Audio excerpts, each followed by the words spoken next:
வணக்கம். இந்த Iran America தொடர்பான போர் சம்பந்தமான அப்டேட்ஸில் புதுசாக ஒரு 4-5 தகவல்கள் கிடச்சிருக்கு. அதை பற்றி உங்கள் கூட சொல்ல வந்திருக்கேன். என் பேர் ராஜா. வாங்க நிகழ்ச்சிக்குள்ளே போகலாம். ஈரான் அமெரிக்காவுக்கு இடையில் நடக்கிற இந்த போர், ஒரு நாள் சண்டை, இன்னொரு நாள் சமாதானம், இப்போ என்ன ஸ்டேஜில் இருக்குது அப்படிங்கிறது ஒவ்வொரு நாளும் கிரிக்கெட் ஸ்கோர் பார்க்குற மாதிரி ஒரு வித்தியாசமான ஒரு அனுபவமாகவே உலகத்துக்கு இருக்குது. யாரோ 2 பேர் எதுக்கோ அடிச்சுக்கிற ஒரு சம்பவத்தால் விழிப்புதுங்கி நிற்கிறாங்க அப்படின்னு தமிழில் சொல்லுவாங்க இல்லையா? அப்படி தான் இப்போதைக்கான நிலைமை இருக்குது.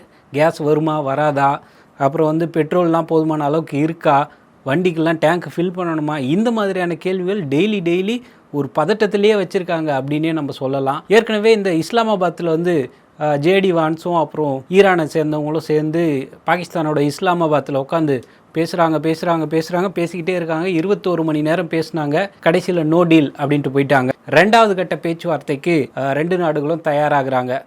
நம்ம ஏற்கனவே சொன்னது போல் அமெரிக்கா வச்ச 15 கோரிக்கைகளில் 10 வேணால் நம்ம எடுத்துக்கலாம், அதையும் நம்ம உட்காந்து பேச வேண்டியது இருக்குது அப்படிங்கிற மாதிரியான தகவல்கள் இனிஷியலாக கிடச்சிது. இப்போது அதுக்கு அடுத்த கட்டமாக இந்த யுரேனியம் செறிவூட்டுறது பற்றின ஒரு அப்டேட் கிடச்சிருக்கு. அது என்ன அப்படின்னா, மின் உற்பத்திக்கு யூஸ் பண்ணுறது இந்த யுரேனியம் என்ரிச்மெண்ட். இந்த யுரேனியம் என்ரிச்மெண்ட் ஒரு 20-25% வரைக்கும் செறிவூட்டுறது மின் ஆற்றலுக்கு அப்படின்னு நம்ம ஏற்கனவே சொல்லியிருந்தோம். இதே போல் இதை ஒரு 50-60% மேலே எடுத்துகிட்டு போயிட்டாங்க அப்படின்னா அது அணு ஆயுதத்துக்கு பயன்படுத்துவாங்க. அப்படிங்கிறதுனால இந்த யுரேனியம் செறிவூட்டுறதில் 2 தரப்பும் உட்காந்து ஒரு முடிவுக்கு வரலாம் அப்படிங்கிற ஒரு நிலைக்கு எட்டியிருக்கிறதா ஒரு இன்ஃபர்மேஷன் கிடச்சிருக்கு. அது என்ன அப்படின்னா, அமெரிக்கா நீங்கள் இன்னும் ஒரு 20 வருஷத்துக்கு இந்த என்ரிச்மெண்ட்டை ஹால்ட் பண்ணி வைக்கணும் அப்படின்னு சொல்லி கேட்டிருக்காங்க. ஆனால் இதுக்கு 20 முடியாது, வேணால் 5 வேணால் தரோம் அப்படின்னு சொல்லி ஈரான் சொல்லியிருக்கிறதா ஒரு தகவல் இருக்குது. சரி, ஒன்றுமே பண்ண மாட்டோம் அப்படின்னு இருந்த இடத்துல 5 வருஷம் வரைக்கும் ஹால் பண்ணுறதுக்கு நாங்கள் தயார் அப்படின்னு ஈரான் இறங்கி வந்திருக்கிறதே ஒரு பெரிய முன்னேற்றமாக பார்க்கப்படுது. சரி, இப்போ இந்த 2வது கட்ட பேச்சுவார்த்தை எங்கே தான் நடத்த போகிறாங்க அப்படிங்கிற ஒரு கேள்வி எல்லார் மனசுலையும் இருக்குது. இந்த 2வது கட்ட பேச்சுவார்த்தை திரும்பவும் இஸ்லாமாபாத் தான் இருக்கலாம்னு சொல்கிறாங்க. ஆனால் இதுக்கான லொக்கேஷன் கூடிய சீக்கிரம் ஃபிக்ஸ் பண்ணப்படும் அப்படின்னு சொல்கிறாங்க. 16ஆம் தேதி இந்த 2வது கட்ட பேச்சுவார்த்தை நடத்துறதுக்கான வாய்ப்புகள் இருக்கிறதா சர்வதேச அளவில் இருக்கிற ஊடகங்கள்லாம் இதை ஒன்றா சொல்ல ஆரம்பிச்சிருக்காங்க. இந்த நிலைமையில் நம்ம ஊருக்கு என்னதான் ஆச்சு அப்படிங்கிற மாதிரி அமெரிக்க அதிபர் டொனால்ட் ட்ரம்ப்புக்கு என்னதான் ஆகுதுன்னு அவருக்கே தெரிய மாட்டேங்குது. சில நேரத்தில் போப் கூடலாம் சண்டை போட்டுக்கிட்டு இருக்காரு.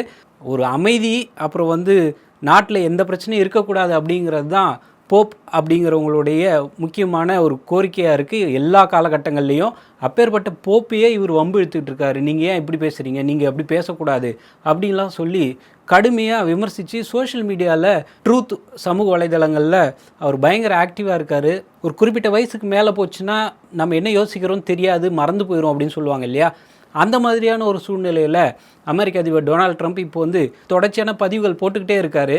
ஸோ போப் லியோவை விமர்சித்து போட்ட அந்த பதிவுகள் எல்லாமே பயங்கர கண்டனங்களை பெற்றதுனால ஒரு சில பதிவுகளை டெலீட் பண்ணியிருக்காரு.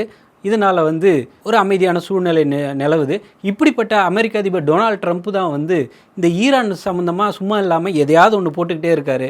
இப்போ இந்த யுரேனியம் செறிவூட்டுறது தொடர்பான இந்த பேச்சுவார்த்தைக்கு நாங்கள் எதுவும் கூப்பிடவே இல்லை. 20 வருஷம் நீங்கள் நிறுத்தி வைக்கணும்னு தான் நாங்கள் கோரிக்கை வச்சோம். சரி, நாங்கள் 5 வருஷத்துக்கு நிறுத்துகிறோம் அப்படின்னு சொல்லி ஈரான் தான் இப்போ அவங்க தரப்பில் இருந்தால் பேச்சுவார்த்தையை முன்னெடுத்திருக்காங்க. அப்படின்றது தான் இப்போ ட்ரம்ப் போட்டிருக்கிற புது குண்டாக இருக்குது. ஈரானுக்கு போகிற அந்த கடல் வழி பாதைகள்லாம் மூடிடுவேன், நீ என்ன க்ளோஸ் பண்ணுறது, நானே க்ளோஸ் பண்ணுறேன் பாரு, என்னோடய கப்பல்கள்லாம் நான் அங்கே அனுப்புகிறேன், அப்படி இப்படின்னு பில்டப்பாக கொடுத்துட்டு இருந்த அமெரிக்க அதிபர் டொனால்ட் ட்ரம்ப்பு இப்போ ஒரு வழியாக சரி உட்காந்து பேசலாம், இதுக்கு ஈரான் தான் இறங்கி வந்திருக்காங்கன்னு சொல்லியிருக்கிறதே ஒரு முக்கியமான நகர்வாக பார்க்கப்படுது.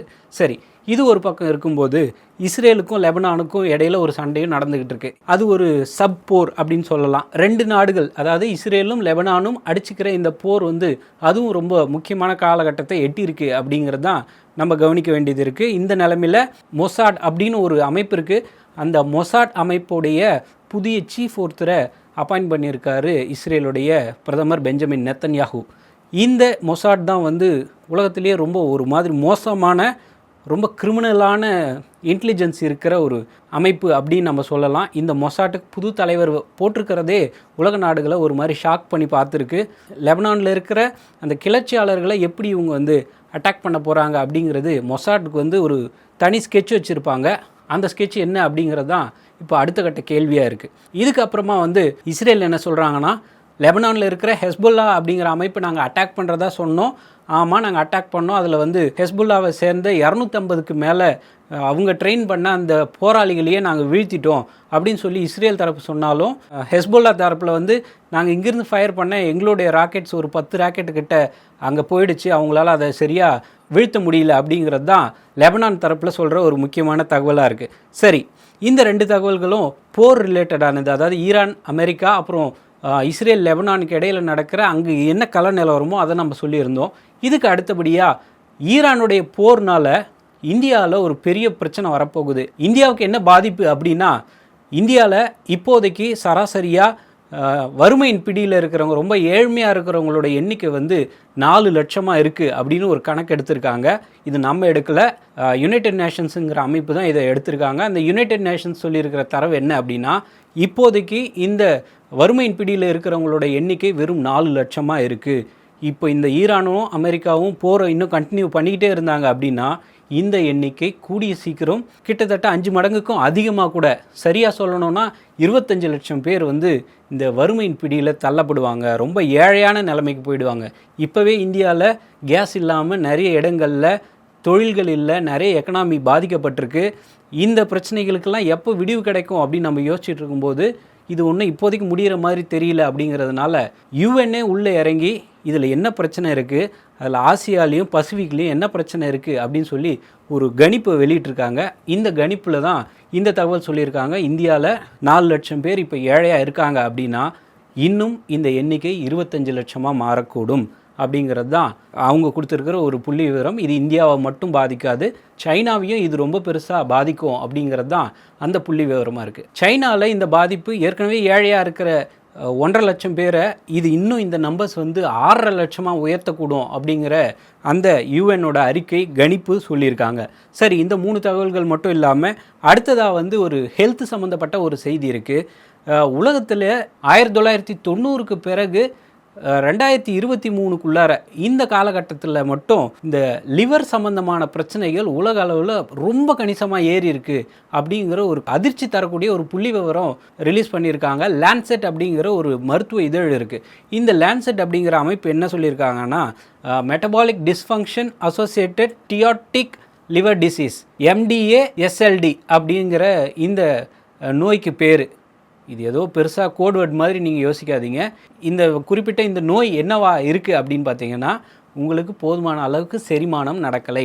இதுக்கு காரணம் என்ன அப்படின்னா, லிவரில் அவ்வளோ பிரச்சனைகள் இருக்குது. இதுக்கு யார் காரணம், இதுக்கு பின்னாடி என்ன இருக்குது அப்படிங்கிறது தான் இந்த டெக்னிக்கலாக சொன்ன அந்த வார்த்தைக்கு அர்த்தம். லான்செட் ஆய்வறிக்கையில் அவங்க சொல்லியிருக்கிற முக்கியமான அம்சம் என்ன அப்படின்னா, குளோபல் பேர்டன் ஆஃப் டிசீஸ் அப்படிங்கிற ஒரு கேட்டகரி வச்சுருக்காங்க. அந்த குளோபல் பேர்டன் ஆஃப் டிசீஸ் அப்படிங்கிற கேட்டகரியில் இதே அமைப்பு, லான்செட்டுங்கிற அமைப்பு 1990 ஒரு புள்ளி விவரம் எடுத்திருக்காங்க. அந்த புள்ளி விவரத்தோடு ஒப்பிடும்போது 1-2 இல்லைங்க, உலகத்தோட மக்கள் தொகையில் ஒரு கணிசமான பங்கு, சரியாக சொல்லணும் அப்படின்னா 130 கோடி பேருக்கு இந்த பிரச்சனை இருக்குது அப்படின்னு சொல்கிறாங்க. உலகம் ஃபுல்லாக 800 கோடி மக்கள் இருக்காங்க. அந்த 800 கோடியில் 130 கோடி பேருக்கு இந்த பிரச்சனைகள் இருக்குது அப்படிங்கிறது தான் இந்த லான்செட் ஆய்வறிக்கை சொல்கிற ஒரு முக்கியமான தகவலாக இருக்குது. சரி, அந்த லான்செட்டில் அப்படி வேறு என்ன புள்ளி விவரம் சொல்லியிருக்காங்க அப்படின்னு பார்த்தீங்கன்னா, இந்த லிவர் சம்பந்தமான செரிமான பிரச்சனை யார் யாருக்கெல்லாம் வரும் அப்படிங்கிற ஒரு டேட்டாவை எடுத்து பார்த்தோம்னா, அதில் வந்து இளைஞர்களுக்கு தான் இதில் ரொம்ப பெரிய பாதிப்பு இருக்குது. ஏன் அவங்களுக்கு இந்த மாதிரியான ஒரு பாதிப்பு இருக்குது அப்படின்னா, அவங்க சொல்கிறது இளைஞர்கள் மத்தியில் மதுப்பழக்கம் அதிகமாக இருக்குது. இதுதான் இந்த லிவர் பிரச்சனைக்கான ரொம்ப பெரிய முக்கியமான காரணமாக இருக்குது. இதுக்கு அடுத்தடுத்த இடங்களில் வந்து பார்த்திங்கன்னா நகரமயமாக்கல் அப்படின்னு சொல்லுவாங்க. கிராமங்களை விட்டு ஜனங்கள் கொத்து கொத்தாக வந்து டவுனை நோக்கி மூவ் பண்ணுவாங்க. அவங்களுடைய லைஃப் ஸ்டைலே கம்ப்ளீட்டாக மாறிப்போச்சு அப்படிங்கிறது தான் இந்த லிவர் டிசீஸுக்கு முக்கியமான ஒரு காரணம். ரொம்ப சிம்பிளாக சொல்லணும் அப்படின்னா, முன்னாடி கிராமங்களில் கொஞ்சம் நல்லா நடந்து ஓடி ஆடி தெரிஞ்சுக்கிட்டு இருந்தவங்க சிட்டிக்குள்ளார வந்ததும் ஏதோ ஒரு பணி நிமித்தமாக மட்டும்தான் வெளியில் போகிறாங்க. வேறு எப்பவுமே நடக்கிறதே கிடையாது. நடந்தால் லிவர் கொஞ்சம் சரியாகும், ஆனால் நடக்கிறது இல்லை. இதுதான் அவங்களுடைய லைஃப் ஸ்டைல் மாற்றத்துக்கு ஒரு ரொம்ப பெரிய முக்கியமான காரணம் அப்படிங்கிறது தான் இந்த லான்செட் ஆய்வறிக்கை சொல்கிற ஒரு முக்கியமான அம்சமாக இருக்குது. சரி, இந்த லிவர் சம்மந்தமான பிரச்சனைகளில் என்னென்ன வரும் அப்படின்னு பார்த்தீங்கன்னா, முதல் அறிகுறியாக வந்து செரிமானம் சரியாக நடக்காது. இதுக்கு அடுத்தபடியாக வந்து உயர் ரத்த அழுத்தம், கொலஸ்ட்ரால், இந்த மாதிரியான பாதிப்புகள் ரொம்ப அடிக்கடி நடக்கும். இது இப்போதைக்கு இருக்கிற யங் பாப்புலேஷனுக்கு இது ரொம்பவே அதிகமாக இருக்குது. இந்த லைஃப் ஸ்டைல் மாற்றம், அது சம்பந்தமான போதுமான விழிப்புணர்வை நம்ம ஏற்படுத்தணும் அப்படிங்கிறது தான் அந்த லேண்ட்செட் அப்படிங்கிற அறிக்கை சுட்டி காட்டுற ஒரு முக்கியமான விஷயம். நல்லதை சாப்பிடுவோம், நல்லதை பேசுவோம், நல்லதே நினைப்போம், நல்லதே நடக்கும். என் பேர் ராஜா. நன்றி, வணக்கம்.